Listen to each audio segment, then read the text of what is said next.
अल्हम्दुलिल्लाहि वस्सलातु वस्सलामु अला रसूलिल्लाहिल करीम अम्मा बाद फ़अऊज़ु बिल्लाहि मिनश शैतानिर रजीम बिस्मिल्लाहिर रहमानिर रहीम।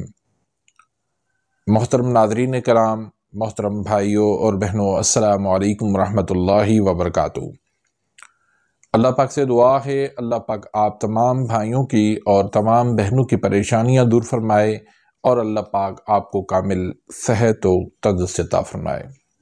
रमज़ानुल मुबारक के अंदर सबसे बड़ा मसला होता है कि इंसान सहरी में क्या खाए और अफ्तारी में क्या खाए, क्योंकि हर इंसान के साथ मुख्तलिफ मसाइल होते हैं।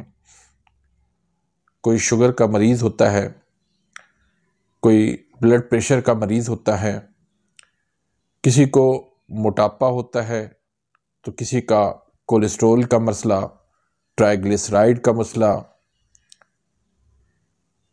तो किसी का यूरिक एसिड का मसला। हर इंसान के साथ कोई ना कोई मसला होता है। तो अगर हम रमज़ान मुबारक को एहतियात के साथ ग़िज़ा का इस्तेमाल करेंगे तो रमज़ान मुबारक हमारे लिए बहुत बाबरकत बन जाएगा। जैसे रमज़ान मुबारक का महीना गुनाहों से पाक कर देता है, ऐसे ही ये बीमारियों से भी पाक कर सकता है अगर हम ग़िज़ा के अंदर एहतियात बरतें। तो ज़्यादातर लोगों का मिजाज जो है वो खुश्क सर्द होता है, क्योंकि हम फास्ट फूड खाने के शौकीन हैं, तली हुई चीज़ों के शौकीन हैं, तेज़ मसाला जात खाने के शौकीन हैं। तो इस लिहाज से उनका मिजाज भी यही बन जाता है जो खुश्क सर्द है, यानी कानून मुफरद आज़ा के हिसाब से उज़लाती आसाबी तहरीक। तो ऐसे मरीज़ सहरी में क्या खाएं और अफ्तारी में क्या खाएं। तो सहरी में उज़लाती आसाबी तहरीक के मरीज़ दही, बहुत सारे लोग ये कहते हैं कि दही जो है वो खुश्क है, तो उज़लाती आसाबी तहरीक वाले नहीं खा सकते। बिल्कुल खुश्क है, लेकिन अगर इसमें दही में आप शहद मिला के खाएंगे तो इससे इसकी जो खुश्की है वो ख़त्म हो जाती है और ये आपकी गट हेल्थ के लिए, आपकी आंतों की हेल्थ के लिए बहुत ज़्यादा मुफीद साबित होगी। और फिर इससे आपको रमज़ान मुबारक में रोज़े के दौरान प्यास ज़्यादा नहीं लगेगी और ना ही इससे ज़्यादा खुश्की होगी। तो दही में शहद मिला के ये आप इस्तेमाल कर सकते हैं। और अगर आपने दूध पीना है तो दूध ऐसे कच्चा ना पिएं, दूध को ऐसे जैसे आता है वैसे ही गर्म करके ना पिएं।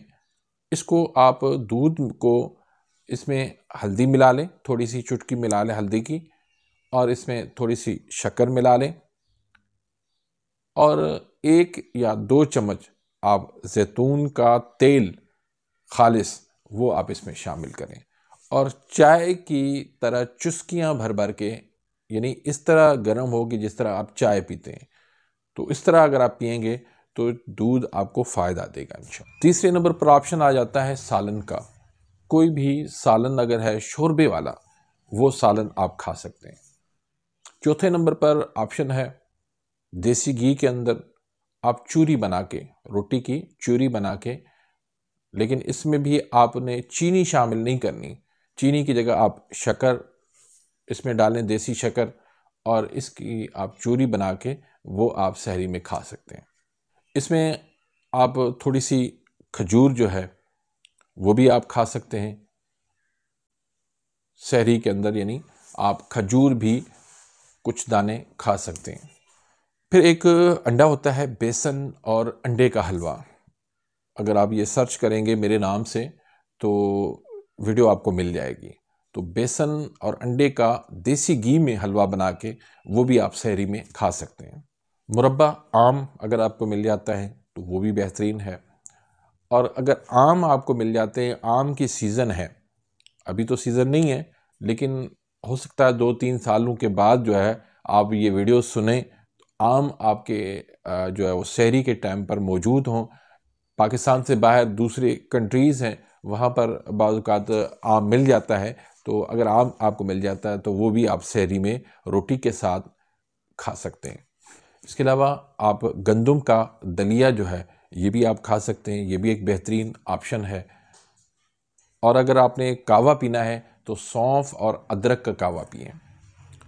अफ्तारी की अगर मैं बात करूं तो अफ्तारी में आप मशरूब में आप नबीस यानी खजूरें या किशमिश जो है वो भिगोकर और उसको आप ऐसे ही पी लें, पानी पीकर ऊपर से आप खजूरें या किशमिश खा लें।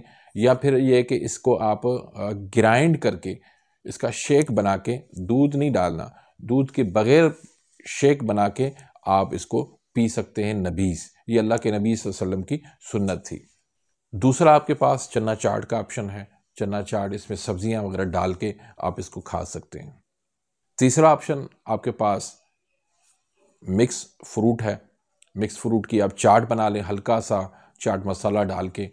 और खजूर हैं वो तो आप इफ्तारी में ज़रूर लेते हैं, लेकिन एक से ज़्यादा आप ले सकते हैं इसमें। फिर बकरे के गोश्त का सालन, ये बेहतरीन चीज़ है, ये इफ्तारी के बाद आप ज़रूर लें। देसी मुर्गी का सालन भी आप ले सकते हैं। मछली का सालन भी आप ले सकते हैं। अंडों को उबाल के उसका सालन बना दिया जाता है, वो भी बेहतरीन ऑप्शन है। अगर आपके पास सरसों का साग हो तो वो आप खा सकते हैं। और तवे पे फ्राई किए हुए देसी घी में पकोड़े अपने घर के, वो आप खा सकते हैं। इंशाल्लाह इस पे मैं अलग से एक वीडियो बनाऊंगा, वो आप देख लीजिएगा कि तवे पे कैसे पकोड़े बनते हैं। उसके अलावा बकरे के पाए हैं, वो भी बेहतरीन चीज़ है। बकरे की कलेजी है, बकरे का मगज़ है, ये भी आप ले सकते हैं। सब्जियों में दाल मूंग है, पेठा है, मूली है और सलाद है। सलाद तो लाजमी लेना चाहिए।